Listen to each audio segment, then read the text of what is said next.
अस्सलाम वालेकुम रहमतुल्लाहि व बरकातहू। नाज़रीन, आप देख रहे हैं कमर इन्फो टीवी। मैं हूं अब्दुल मन्नान कमर।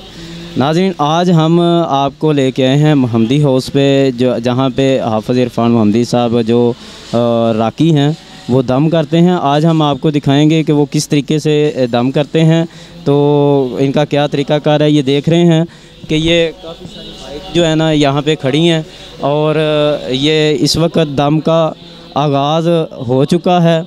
तो ये देखें, ये लोग जो है ना दम हो रहा है और लोग इस टाइम बैठे हुए हैं। ये महमदी हाउस है जहाँ पे दम का सिलसिला जारी है।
اللهم ارزق السعادة في الثمار، اللهم ارزق السعادة في الثمار، في الثمار، في الثمار، في الثمار، في الثمار، في الثمار، في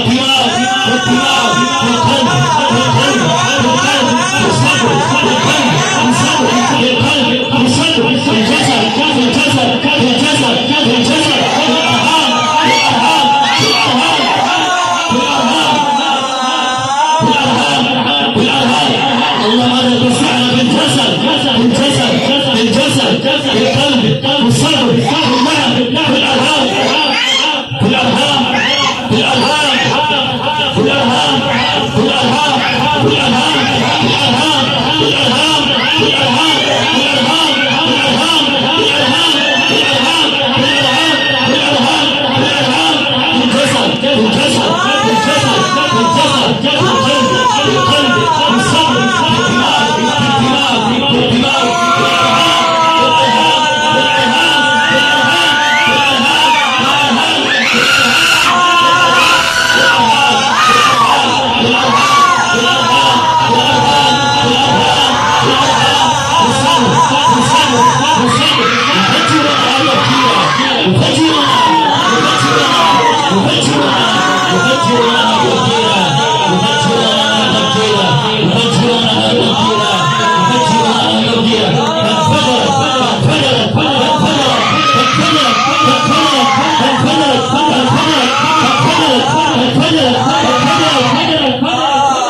ट्रीटमेंट करवाते रहे, गुजरांवाला से भी, लाहौर से भी, लेकिन उसको आराम नहीं आया। माशाल्लाह भाई से हमने दम करवाया है और अल्लाह का शुक्र है अब उसका सांस बिल्कुल ठीक है, अब उसको कोई मसला नहीं है और उसके टेस्ट और रिपोर्ट्स भी बिल्कुल क्लियर आई हैं। मुतमिन हूँ। मैं बहुत ज़्यादा परेशानी के आलम में था, बहुत ज़्यादा परेशान था और मतलब बहुत सालों से ही ये मामला चल रहे थे, लेकिन अल्लाह के फ़ज़ल से जब से मैं इनके पास आ रहा हूँ, अल्हम्दुलिल्लाह सुम्मा अल्हम्दुलिल्लाह, अल्लाह का बड़ा फ़ज़ल है, अल्लाह का बड़ा करम है कि मेरे जो है ना बहुत जो है ना मुझे इस चीज़ से फ़ायदा है। अल्लाह पाक इनको जो है ना सेहत वाली, तंदुरुस्ती वाली, लंबी ज़िंदगी दे। बहुत अच्छा काम कर रहे हैं ये।